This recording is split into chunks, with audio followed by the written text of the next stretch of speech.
बिस्मिल्लाहिर्रहमानिर्रहीम, अस्सलाम वालेकुम वरहमतुल्लाह। आज आप लोगों के सामने लेके आए जी एक ऐसा इशू जो आजकल सोशल मीडिया पे ज़ीनत बनी हुई है और हर तरफ जब भी आप सोशल मीडिया पे आते हैं, फेसबुक पे आते हैं, तो आपकी नज़रों के सामने एक कांटेदार मुकाबला बातों का, बयानात का, सियासी जलसों का, कॉर्नर मीटिंग का एक सिलसिला जो है वो नज़र आ रहा होता है। और जो एक बाई इलेक्शन हो रहे हैं जी हरीपुर की कौमी असम्बली के हलके में, उमर अयूब साहब की नाअहली के बाद उस हलके में जो इंतखाबात होने जा रहे हैं 23 नवंबर को पोलिंग है। और इस इलेक्शन में जिस तरह पाकिस्तान तहरीक इंसाफ और पाकिस्तान मुस्लिम लीग के जो उम्मीदवार हैं वो हो रहे हैं जी आमने सामने, और कांटेदार जो मुकाबला है वो मुतवक्के है।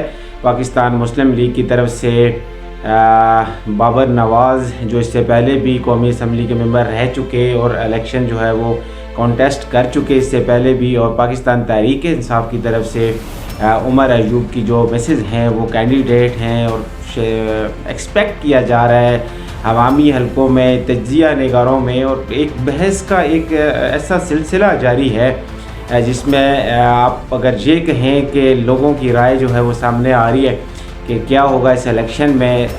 उम्मीदवार दोनों ही बहुत ज़बरदस्त किस्म के इलेक्शन कैंपेन में मशरूफ़ हैं और अपनी हलके में अपने वोटर्स को कायल करने की कोशिश कर रहे हैं। उम्मीदवारों का अपने वोटर्स को कायल करना तो अपनी जगह पे एक इलेक्शन मुहिम का हिस्सा होता है, लेकिन अगर बात की जाए इन पार्टियों की तो दोनों पार्टियां इस वक्त इक़्तिदार का हिस्सा हैं। पाकिस्तान मुस्लिम लीग वफाक में हुकूमत कर रही है और पाकिस्तान तहरीक इंसाफ की जो हुकूमत है वो खैबर पख्तूनख्वा में बरसरे इक़्तिदार है। आवाम ने फैसला अगर करना है तो वो दोनों पार्टियों की कारकर्दगी को सामने देख के करना चाहिए कि किस तरह डिलीवर हो रहा है मुल्क में। मुस्लिम लीग के क्या क्या ऐसे इक़दाम हैं जो बराह रास्त आवाम तक उनकी जो खुशहाली की शक्ल में पहुँच रहे हैं या नहीं पहुँच रहे, या तहरीक इंसाफ खैबर पख्तूनख्वा की जो हुकूमत है वो किस तरह आवाम को रिलीफ पहुँचा रही है और किस तरह आवाम तक कुछ ऐसे इक़दाम पहुँच रहे हैं जिससे सूबे की आवाम जो है वो मुस्तफ़ीद हो रही है, नहीं हो रही। ये एक सिलसिला जो है और एक बात जो है वो अपनी जगह वैलिड है, लेकिन लोगों के जो जज्बात हैं, लोगों के जो ख़यालात हैं, जो नज़रियात हैं, उनको भी सामने ज़रूर रखा जा सकता है। देखा जाए पाकिस्तान की तारीख़ में तो शायद इन चीज़ों को कभी भी इतनी इम्पोर्टेंस नहीं दी गई कि कारकर्दगी की बिना पे वोट दिया जाए, कारकर्दगी की बिना पे हुकूमतें बनाई जाएं। ऐसा शायद बहुत ही कम हुआ, लेकिन फिर भी हम उम्मीद करते हैं कि ये इलेक्शन जो है ये हल्के की तामीर और तरक्की के हवाले से एक मुस्बत इक़दाम होगा और हरीपुर के लोग जो हैं वो एक ऐसा उम्मीदवार अपना ज़रूर मुंतखब करेंगे जिन्हें वो समझते हैं कि वो हरीपुर की तामीर और तरक्की में अपना मुस्बत किरदार जो है वो अदा कर सकते हैं। बाबर नवाज़ खान इससे पहले भी मेंबर कौमी असम्बली रह चुकी, उनकी माजी की कारकर्दगी भी जो है उनके वोटर्स के सामने है।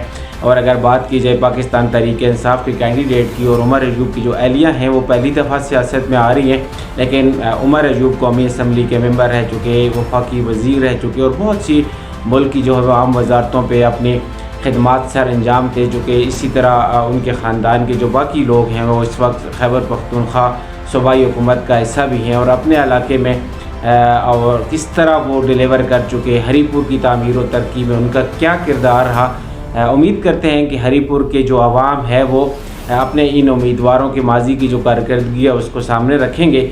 एक कांटेदार मुकाबला होने जा रहा है, 1 to 1 एक्सपेक्टेड किया जा रहा है जी कि ये मुकाबला होगा।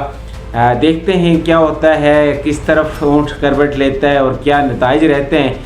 लेकिन हम अपने इस फोरम से ज़रूर ये कहेंगे कि हरीपुर की आवाम अपना एक ऐसा नुमाइंदा ज़रूर मुंतखब करें जो वो समझते हैं कि उनके हकूक़ का जो है वो महफ़ूज़ हो सकता है और उनके हकूक़ की तर्जमानी कर सकता है और हरीपुर के लिए और हरीपुर की तामीर और तरक्की में अहम किरदार अदा कर सकता है।